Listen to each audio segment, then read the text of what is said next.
all different angles right here. I'm getting confused. I don't know if I can go through the interview now. We'll fix these. We should have done it before we went live, but hey, this is amateur hour, right?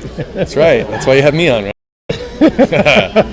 So many of you regulars to the cafe probably recognize Bret from some of the episodes on Cosmic Cafe show. Where did the camera go?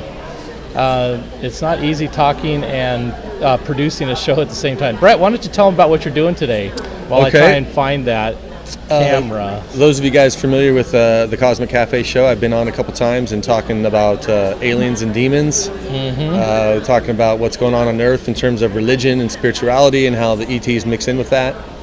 And my first talk of the weekend of 2 talks, I'll be talking about a little bit of that same topic, but from a different kind of context. I have a 3-part series called Who Am I and Why Am I a Ufologist?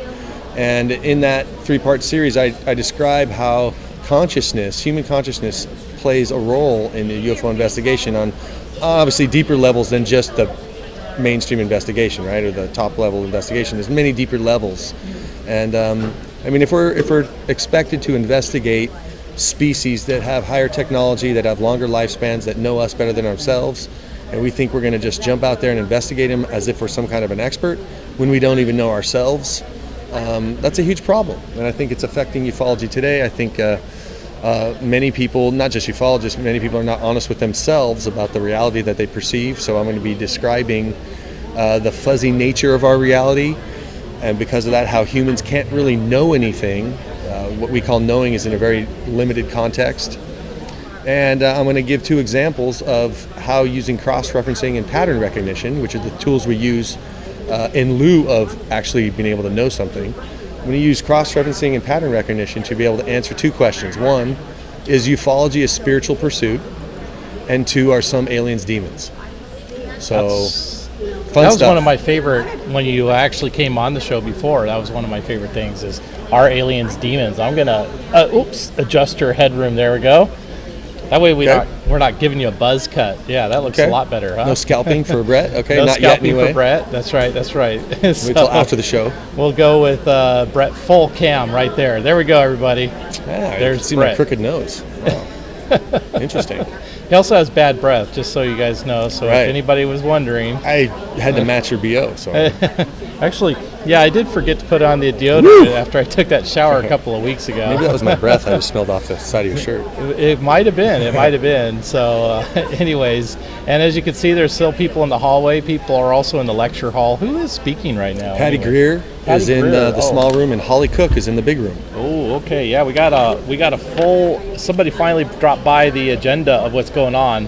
Obviously, you'd want to go and check out the website. That's, what is their website? It's like Awarnessproduction.com. Yeah. Awarnessproduction.com.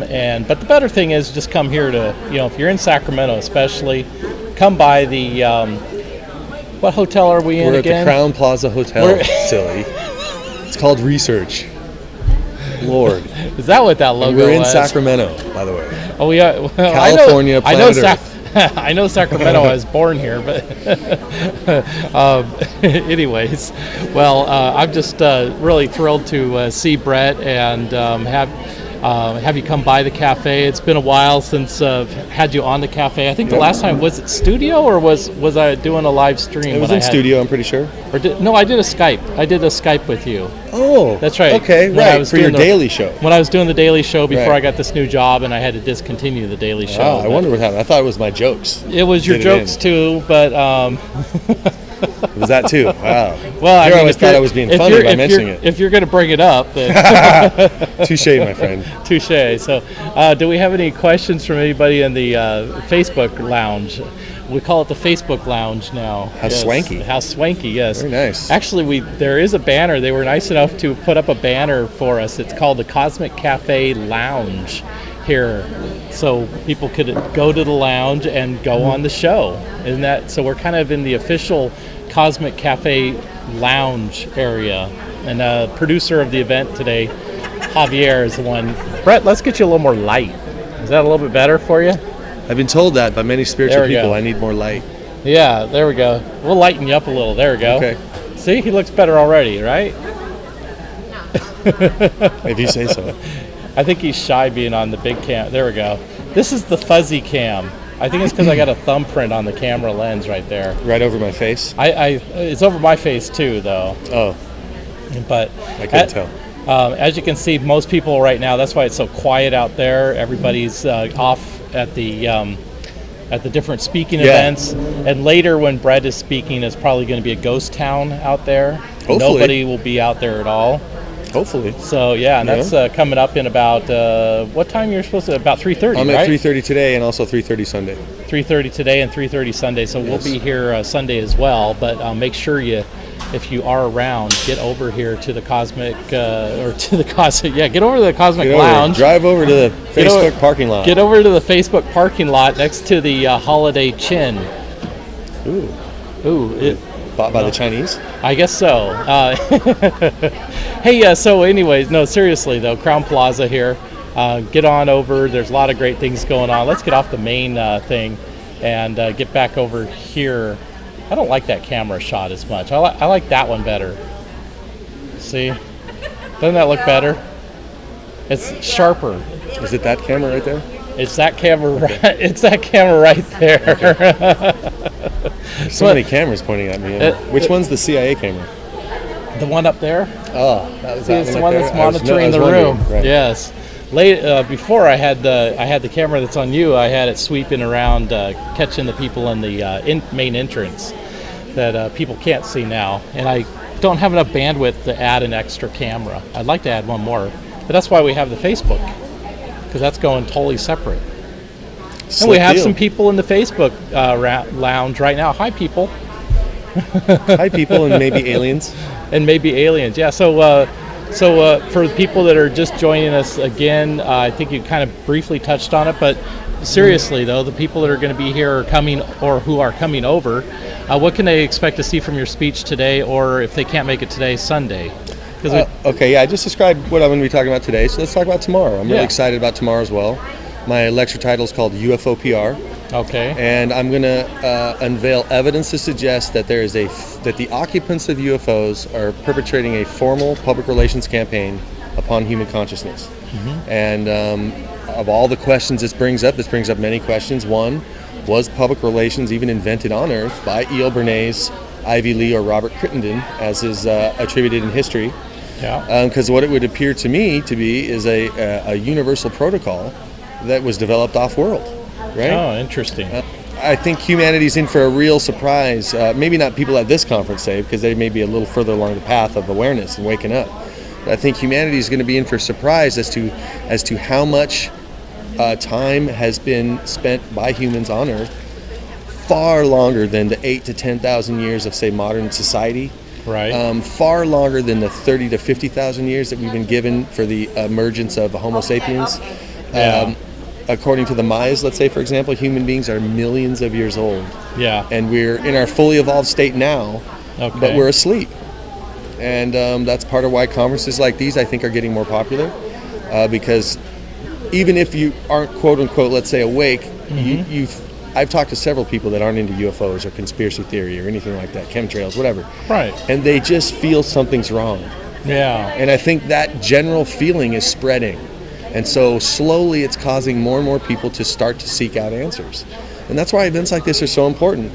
Really, when the dust settles after all this stuff becomes widely known, UFOs and whether our government was lying or not, or of course we know they were, right? Right. When that stuff all comes out, we're going to look back and kind of, I think, have to chuckle at ourselves for just how little that we actually know.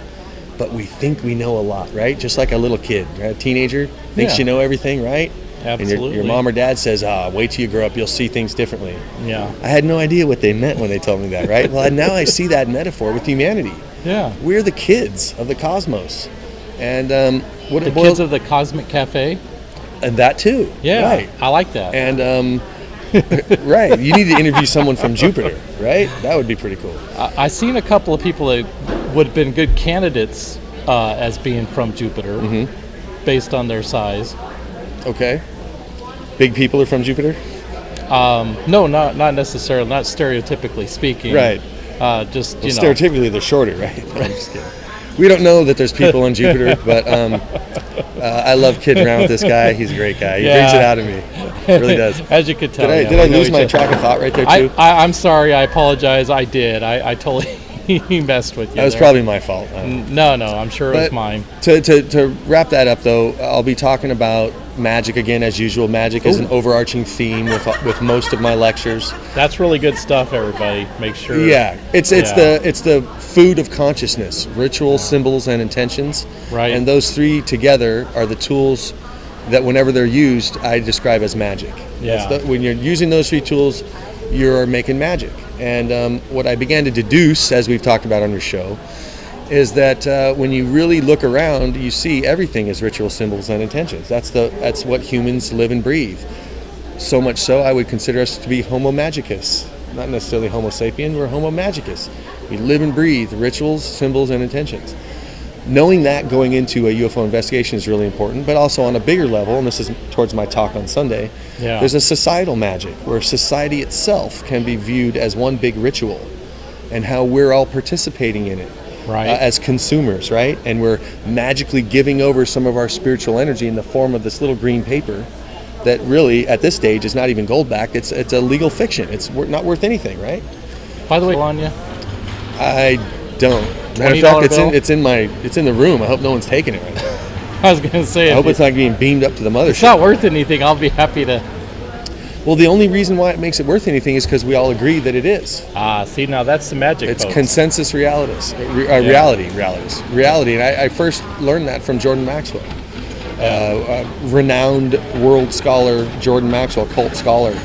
I wish he'd be back on the circuit again, but he's kind of AWOL, so it's kind of up to people like me who've been taken under his wing, and he's trained a bunch of other people and let him study with them. He's been very generous with my time, so it's kind of up to me now to kind of trump that kind of stuff, right? Yeah, absolutely. You can tell what's going on by reading the symbols. That's what Jordan would tell you. Right. So look at the symbols. Look at the Arco symbol. It's looking at a pyramid from the top down. Okay, so there's that dang pyramid again, just like on the. I never thought of it that way. Yeah, on the all-seeing eye on the $1 bill at the top of the pyramid. The Exxon symbol, the 2 X's, is a Knights Templar cross. You see this stuff all around. CBS, the all-seeing eye. True. So when you learn to read the symbols, and then follow the money. I'm just repeating what Jordan would say. Right. You will get answers. Okay, and then me building from Jordan and many others, right, standing on the shoulders of giants. That's what we're all doing. Yeah. I took that a step further, and it's not just the symbols. There's more to it than just that, but that's a great entryway, right? Right. It's the rituals and the intentions too, and you can read what the rituals and intentions are by looking at the symbols. When you put them all together and look through what I call your magical lens, you begin to see the world differently and glean information that's not readily available in the mainstream. The occult information that really underlies our society. So that's what I'll be talking, and of course, studying that, I uncovered that this PR campaign was being perpetrated on humanity. So what I'm going to do tomorrow is I'm going to throw up a PR campaign structure. It's very simple, 3 phases. Yeah. And I'm going to throw up the history of ufology. And they meet identically. It's uncanny. I just get chills when I think of it. This cool. And I'm a public relations major from Chico State University. E.L. Bernays has visited my school. I've actually shook hands with E.L. Bernays. Wow. And he had dinner with Sigmund Freud. So just to give you kind of, he's a historical figure who's been credited with public relations. Now I can say inventing public relations on Earth. So did he get downloaded? Was he contacted? Like say a Tesla type figure, Nikola Tesla, right? It's alleged that where he got all that genius was from some type of spiritual source. So that's what I'll be talking about tomorrow. And again, the focus is us. The guy says the camera is sideways and that the audio is bad on the. We could. We're filming an episode of the original Batman TV series, and so right now we're battling with the Riddler in his lair, and it's always sideways. So that'll change. It was supposed to straighten itself out. I guess that must be a bug of Facebook. There we go. All right. Well, thank you very much, Liz, for letting us know about thank you, Liz. The technical difficulties on the Facebook feed. And the bad audio, well, what are you going to do? The good audio is at CosmicCafeShow.com/live. CosmicCafe Show /live. That's where we got the really good microphone. That's a pretty slick looking microphone, I got to say. And it's very nice and portable. Old school. It's old school. It's Sinatra studio style. quality. It's people. Yeah, Sinatra style. Oh, my main audience can't see that what I did. Okay, there we go. Sinatra style. Bing Crosby, maybe. Yeah, I'm sure they appreciate me handling it, because then it gets all noisy and sticky and stuff. Well, Bret, if people can't make it today for your speech in about 30 minutes, or if they can't make it Sunday, God forbid, or somebody else forbid, or just forbid. Just forbid, yeah, forbid. How can they get some of this information you're talking about? Do you have a website, or is your website back? I know you have books. You have lots of great books. Do you have some of your? Are you going to be speaking somewhere else, where maybe they can put it on their calendar and plan for that? Actually, this is the last time I'm speaking this year that I know of, because I need to go in deep and produce. It's time to produce. I've been doing too many lectures. Okay. And lectures take time to do right. You got to put that public face on. It's not always the easiest thing to do. Right. I think our researchers, including myself, like to sit home in the quiet late at night and read. Yeah. I've got a new place up in the mountains east of Chico, sitting in the trees, and deer walk by and squirrels. It's just birds singing. Sounds nice. It's put me in a new frame of mind, and it's really time for me to produce. I'm going to be publishing my next book. It's called Tales of a Heavy Heart, UFOs, Magic, and Impending Doom. Okay. And that's tentatively scheduled for a December release. Okay. So I need to get in and do that, produce some more ley line maps, and really right now the only way to get a hold of me, other than Lueder@esotericguide.com, that's my email, is on Facebook, Bret.Lueder. You can hit me up on Facebook. I do a lot of posts with similar information. All right. And until my website gets back up, that's just what I got. We got to get you back on the web.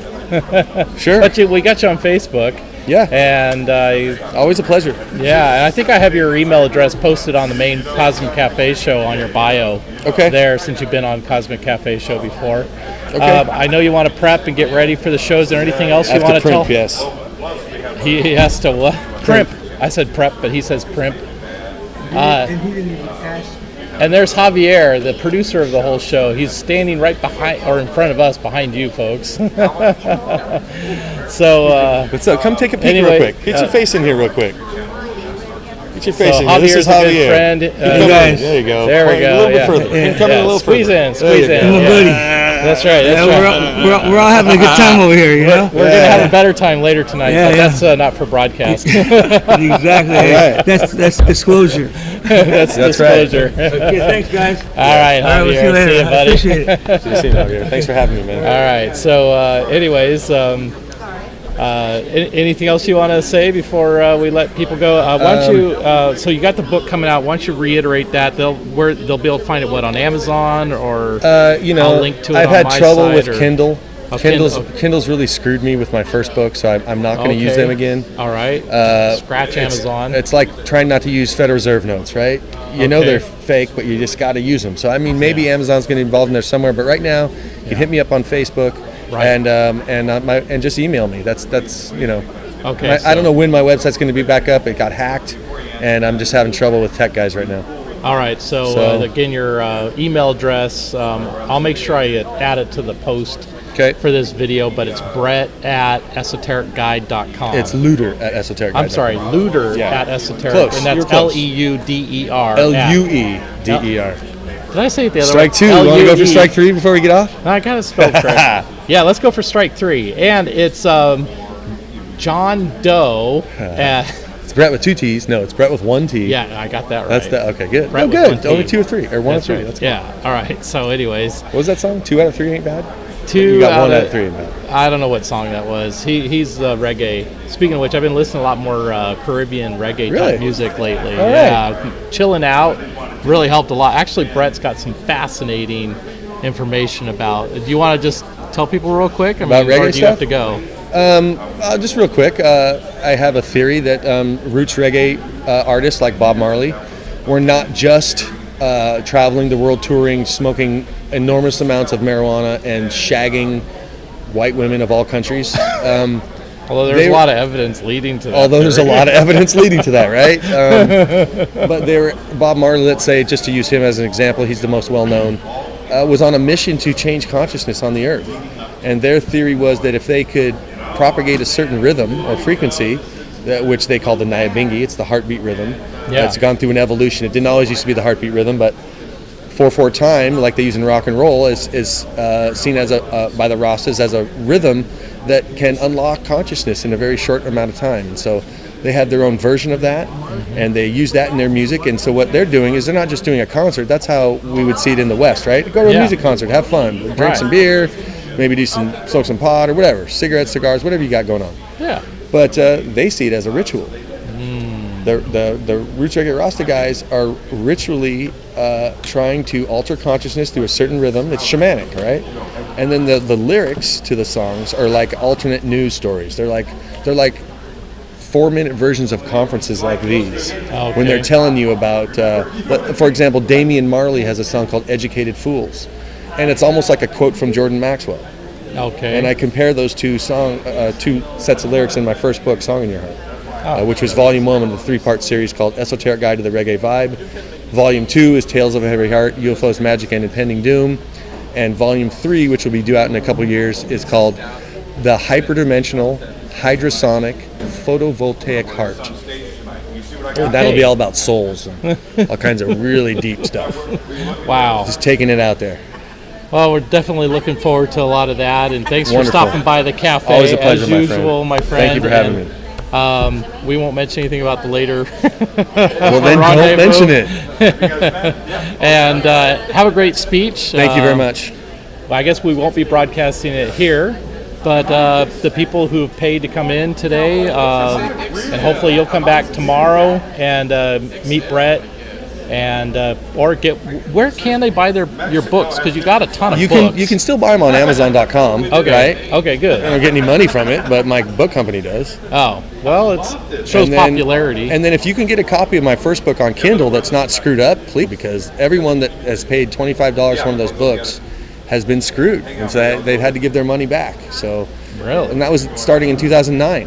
So I mean, since then I haven't had one successful sale on Kindle. And I've uploaded it 3 different times with tech expert guys. I've seen the files before.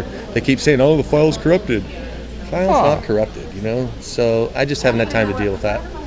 Okay. So, well, maybe we'll see what we can do to help you out, Bret.